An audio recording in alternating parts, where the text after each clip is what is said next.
I want to introduce our new project analyst here at NBI, who's working exclusively on AWHI, Vidisha Mupnar.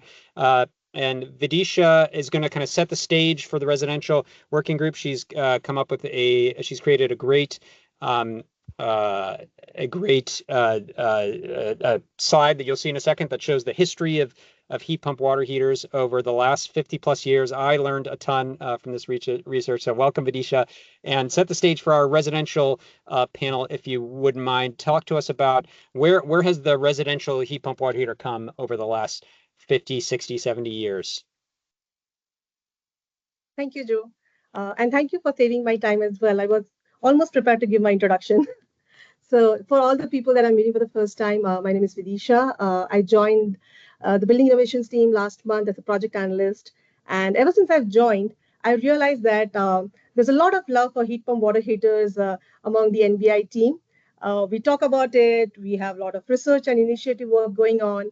The market transformation, where we want to go, the roadmap, action items, what are the barriers, adoptions, challenges, resistance, consumer perspectives. And during all of this conversation, we often get stuck at few questions. How did we come up here? Why are we stuck in this particular stage? Why are we not moving forward? From where did this particular thing start from?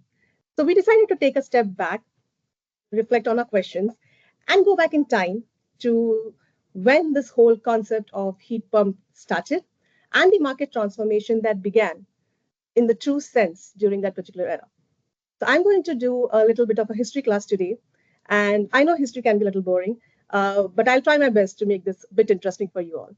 So I'm going to share my screen, Joe. Perfect.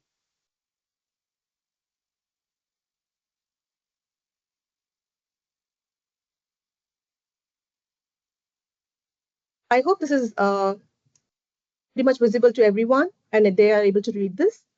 Yep, looks great. Okay, so the history of artificial heating. So basically, artificial heating was an accidental discovery during the process of trying to find artificial cooling. And this was way back in the 17th century.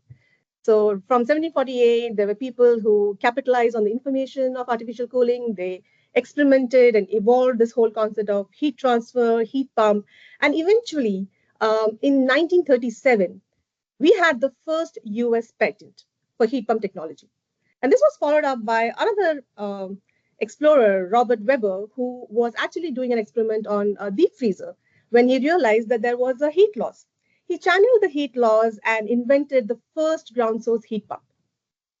Following this, apparently there was a heat pump steering committee. They supported the field testing of units, but there's not much information available on what happened post the testing, what was the outcome, did the committee survive, or was there a change? But during the same time, in 1950, there was this mass market of residential heat pump water heater in the US market, and the credit goes to Hotpoint and Harvey Whipple. But then there was another company called DEC International in Wisconsin, and they were not really looking to target the residential heat pump water heater market area. They were actually catering to the dairy industry. There was this immediate need in the dairy industry for immediate cooling and heating at the same time. So DEC International developed this heat transfer concept and a refrigerant heat recovery unit, and they started their field testing in the 1950s. They had a really long way to go to enter the market because during this time, the 1960s, there wasn't much curiosity, acceptance, and adoption of heat pump water heater technology. So there was a lot of resistance in a way. But the energy crisis in the 1970s kind of renewed the interest in the heat pump water heaters. And this was a time when there was this collaboration with state energy programs, National Rural Electric Commissions, and DOE supporting the field testing of products. Utilities and manufacturers came together. They were trying to develop prototypes. There was product that was trying to come out in the market. They were trying to see if it fits in the market. And during the same time, in 1978, DEC finally enters the US market with a heat recovery water unit. And true to their word, they actually first sold 90% of the units to the dairy farmers, which was almost about like 20,000 installations back then. Then they realized that they want to cater to the non-agricultural market. And that is when they introduced a division of thermostat products in 1980. They were quite a well-known brand company back then in the 1980s. They had about like 50,000 installations, and they were probably one of the most prominent too. If I was in that era, I would think maybe this is the time when there's going to be a market boom, there's going to be a transformation. But in reality, from transformation, we actually went downhill to fluctuation. So from 17 manufacturers in the early 1980s, we went down to 11, to finally 3 in the mid 1980s, with a market share of just 0.2% and an annual sale of 11,000 units. There was a government report that said that there's a projection and possibility that 7 million units would be sold by a particular date in 1985.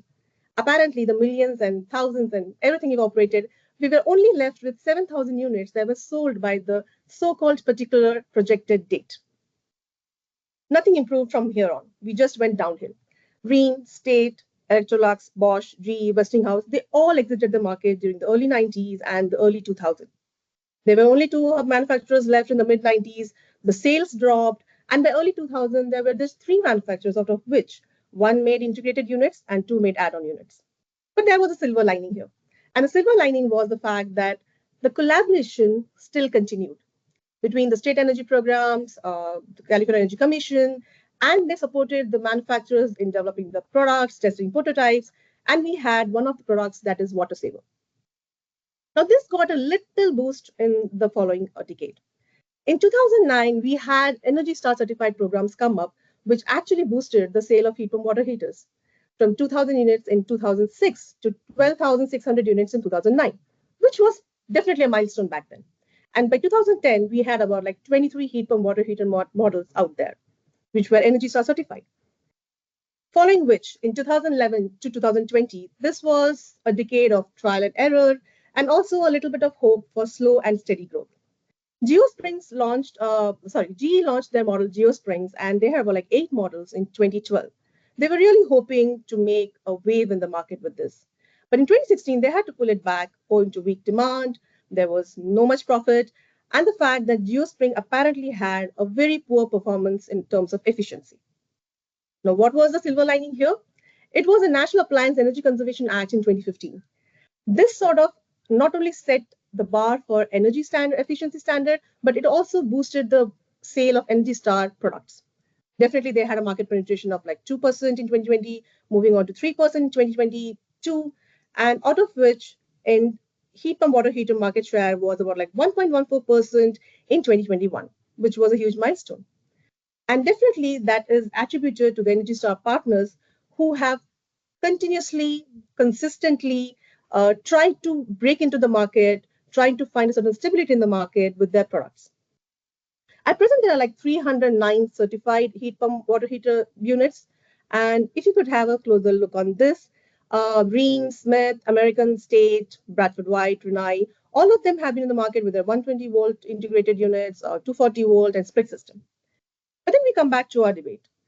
What are the barriers? Why is there a resistance? Is it because of the cost? Is it because of the noise? Is it because there is lack of information or there's no transparency information? Or because there is a limited stock and people are really doubtful about making the switch? I feel, just for a food for thought, that the first question has to be like, are we facing the same issues that we faced in 1980 even today? Because cost, noise issue, lack of information, lack of information and knowledge among the workforce development, and limited stock was still an issue back then in the 1980s. So have we not really overcome all of this? Or did we overcome and that gave like a scope to new problems that we are now still aware of? What could be the first step to break this? Probably a product matrix that could be interactive, that could also provide not just the outline of a product description or specification, but the right amount of information to a consumer to make the right choice. And for that, definitely, it's a work in progress that we are doing right now. And I'm going to save this for the next presentation. On that note, I'm going to end my history class here. Thank you so much for being patient with me. And I hope you enjoyed it too. Well, I definitely did and have learned a ton on that, Vidisha. Thank you so much for that deep retrospective and excited about that product matrix that you're teasing there.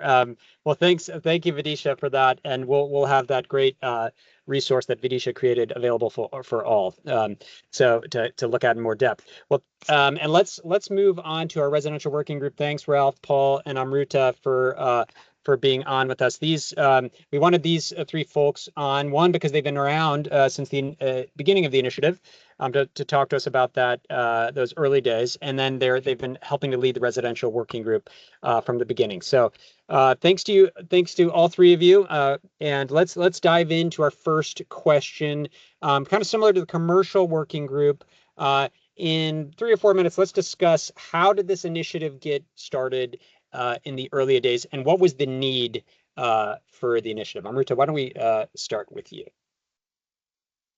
Sounds good. Thanks, Joe. First of all, I want to say that like amazing, backdrop, like the history by Vidisha. So thanks, Vidisha.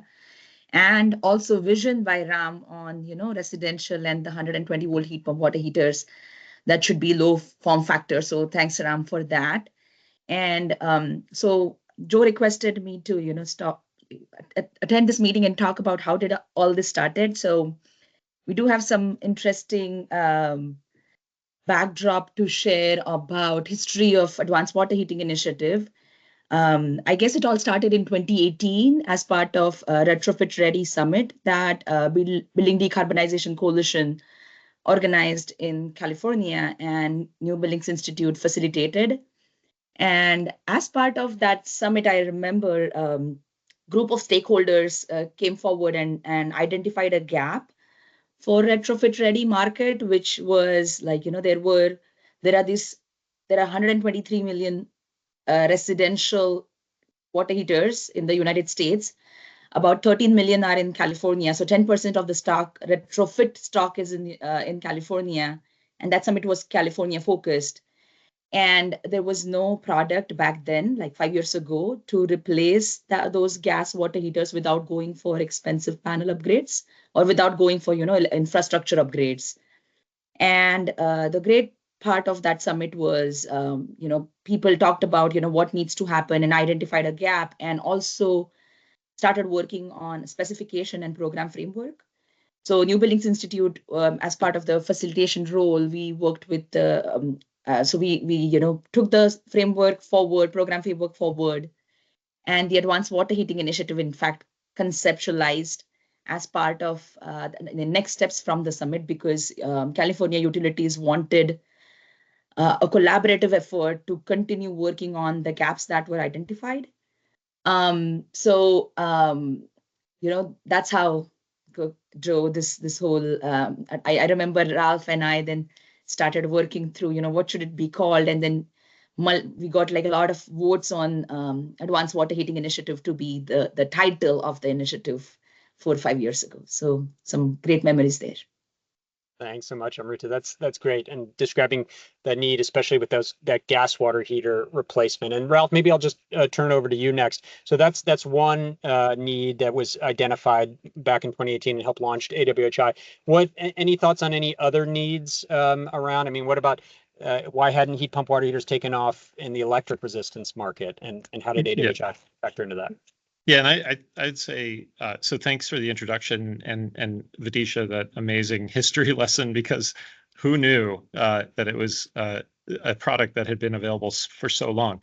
So clearly what was needed was market transformation. And I think the key thing about the initiative was to do something that's bigger than one project or a set of projects. That's where the initiative comes in. And we use the collective impact model, which actually was also innovated in California, to create this collaborative that was basically bringing together, kind of under the big tent, all of the players that were trying to get this product to market. And so it's always this combination of technology research, market development, and policy development, right? So the kind of the carrots and the sticks and the programmatic kind of infrastructure to make it happen. So I think that was the critical thing that was really needed. And I think that's why this initiative has been successful, because everyone who wants to see, heat pump water heaters come into the market and actually become the dominant technology is working together in collaboration. in an open environment where all of the content is available, to the public, through the AWHI website, and anyone can participate. So that's really what's great. And some of the early players, EPA, Energy Star, SMUD, Southern California Edison, PG&E, a lot of different organizations came in to support, and to be volunteers running these working groups. So the residential working group, the commercial working group, Jeff Wicks from NIA, and others on connectivity and control. And this is really what I think launched this. And I am delighted to see that we are beginning to see market impact. So thanks for the time, Joe, and really appreciate all the people who have participated so far. Awesome. Thank you, Ralph. Paul, let's turn it over to you next. Talk to us, from your position in representing Energy Star, about what Energy Star saw, why Energy Star wanted to get involved, and then maybe lead us into the next start on what has been Energy Star's involvement, and what have been some of the biggest successes you've seen so far in the last 5 years through the initiative. Yeah, happy to do it, Joe. And I've got to get a copy of those slides that Vidish shared, because it is a great history. And when we talked with Energy Star, we start our history in 2009 with the GE GeoSpring, but obviously there's a much more robust and history prior to that. And it was encouraging to see at times when Energy Star's branding was introduced that you did see a bump. And so that's really a great blueprint for what the future offers and the opportunity with Energy Star going forward. But I'll take us to 2020, and that's when Energy Star, as a organization, was at a crossroads. As you all know, they launched in 1992, so they were coming up on their 30th anniversary, and they kind of looked at the portfolio of products. And as we all know, refrigerators, washers, dryers, dishwashers, those were their legacy products. And most of those product categories had already transformed. You were hard pressed to find a product that wasn't Energy Star certified, even though the methodology was that no one product category was more than a third Energy Star certified. So you'd have that differentiation, and you could show the increase in efficiency, but give the credit to the industries, to the manufacturers. They saw the opportunity, and again, the customer demand around that, once there was trust and credibility with what Energy Star was doing. So they looked out across different products, different categories, seeking new partners. And heat pumps, the heat pump technology, whether it was in space conditioning or water heating, was a hot topic. And so they rallied around those two and say, they see this as the future. Now, they didn't have a lot of resources around the categories at the time, so they started to increase the team size. I'm an example of that.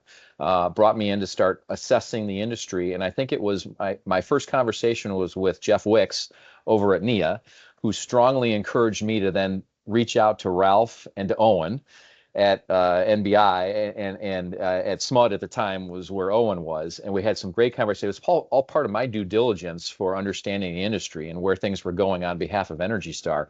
And things just clicked so greatly with Ralph and with Owen, and I was really excited. And so I brought this opportunity back to Energy Star. I said, hey, there is a great group of people out there, incredibly passionate stakeholders around this technology right now, some very smart people.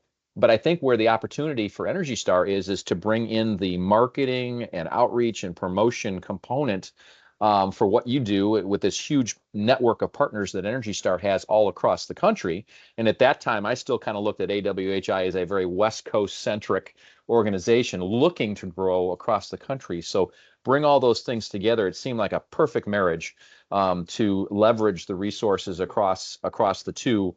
And then from that, I was given the opportunity to help co-lead this residential working group with Owen. So under his tutelage and guidance, we started to grow that. And then, Joe, you joined the group, and it really took off from there, from that standpoint.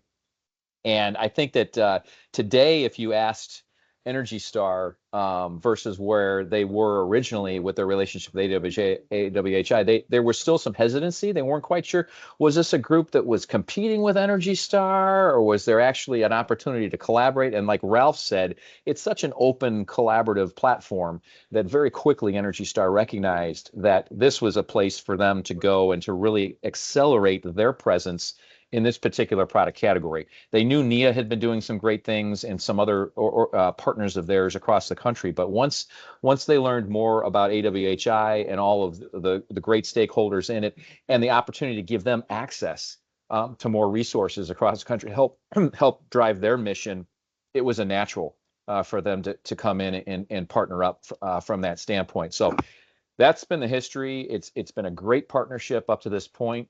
We look for nothing but additional opportunities and successes as we go. Obviously, we've got huge opportunities in front of us. Energy Star is very committed to the product category. As it is, they've been launching some new marketing campaigns in some specific parts of the country right now. So we are continually learning from that standpoint. We want to share that across. So I think just really excited about the future. You heard Helen mention the concept of the Manufacturing Council. That came together too on the residential working side with our council. We started with 5 members. We're up to 14. So give that group credit. More players continue to come in. They're all competitors, but they all want to learn knowledge and drive the message and the industry as a whole. So they've learned to work very effectively from that standpoint. I think it's our responsibility to now make sure that all 14 see value and see opportunity going forward. It was much easier when there were just 5. Now we've got 14, but still huge opportunities going forward, and really excited about the new products, the new options, the new technology that's coming into place. And I'm very confident that Energy Star and AWHI, that relationship's only going to grow. Thanks so much, Paul. Fantastic. All right.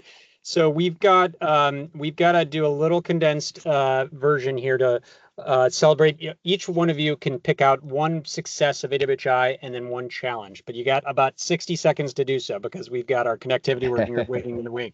As you know, AWHI is famous for jamming in a lot of great content. So Amruta, we'll start with you. Talk to us. I think I'll assign you the 120 volts since you were such a key partner in getting that product. Tell us about what you're most proud of over the last 5 years with the 120 volt water heater, and then look to the future for what's next for that product. Go ahead, in 60 seconds, please.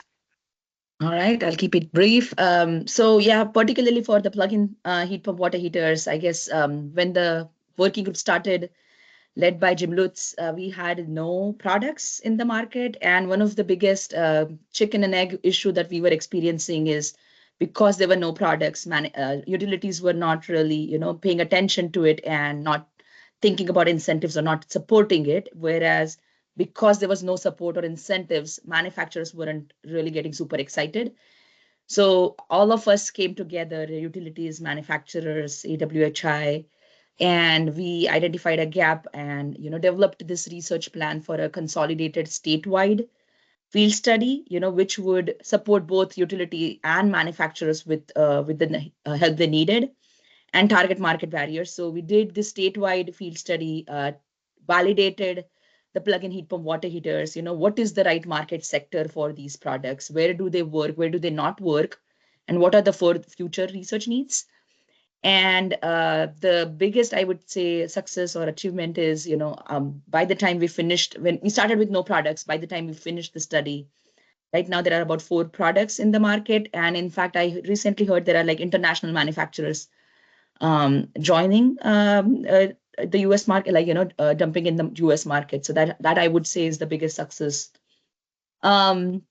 About what needs to happen or where we want to go next 5 years, or the biggest gaps, I would say is for any product to, or for any technology to take off, it's critical for the technology to be very robust, like refrigerators, like heat pump technology, but very robust, and it's of course developed over the years. So we want to make sure that there are the product issues or any gaps that are we are supporting the manufacturers in terms of future products or making the products robust, and also low GWP refrigerants or load connect, load balancing, because that's going to be critical as we are looking through these low power technologies and the whole home solutions. Thank you. I don't know if I stick to 60 seconds, but no, you got about 2 minutes, but that's still really hard to do. And that was awesome. All right, Ralph, let's see if you can match Amruta in her brevity and succinctness. Yeah. What accomplishment are you do you see as most valuable from the residential working group, and then the need for the future? Go ahead. Yeah, I mean, I would say overall, I think this 120 volt product is it is a game changer, especially in the California market because of the fact that gas is so dominant. So it makes a lot of sense for replacement. And I recount the story that you shared where there's an installer who was basically using 120 volt products as a temporary replacement for gas when they were going to put in a 240 volt unit.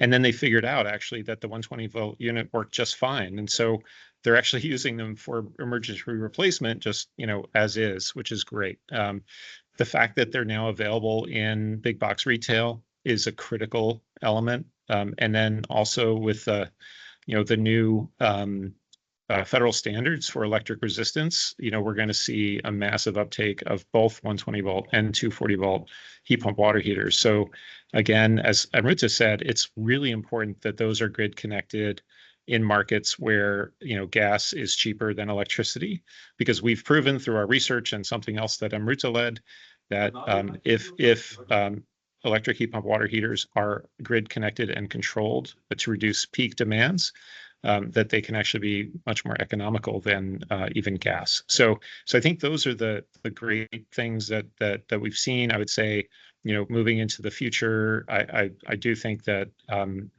ultimately we'll see standards around gas water heating equipment. I did post in the chat that the new national definition for zero emissions building just came out, and basically, no combustion on site is kind of the second pillar. So again, heat pump water heaters will kind of be the winner in that strategy as well. So anyway, lots to be excited about, I'd say, in the next 5 years. And I'm hoping, as Ram said, we want to see the hockey stick, right? This hockey stick of market transformation. So I think we're on the cusp. I think we're about to go vertical with the market penetration. And by 2030, our goal has been to really have it be the dominant technology. So let's continue to drive that. Thank you. Thanks so much, Ralph. Appreciate that. Fantastic. All right, Paul, I'll raise my hand in a minute. They both did too. Let's see if you can do it. I can do it. So I'm most excited about the scaling of the council concept. We started with the manufacturers. Now we've transitioned to home builders. We just launched an installer working group. I'm really looking forward to the input and the feedback that these teams give us, and watch them evolve and grow. And as we add numbers to them, we've already gotten some great input from each of the groups, but I think there is so much more potential with those teams, and they are not bashful or hold back about what's the reality. That's the great. That's the front lines for us. That's the reality check. And so I think that's what we need to hear and continually hear. And there'll just be a great input of information and exchange for us to keep us on the right track. And so whatever we think about conceptually, how is it translating realistically into the field and then back again? So I think it's a great loop of information that we've established, and look forward to more of that in the future. Wow. Paul, that was 60 seconds. We buy you lunch for that. That was amazing. Thanks for that point. And thank you all three for those great insights on where the residential working group has been and where it's going. Thank you. All right.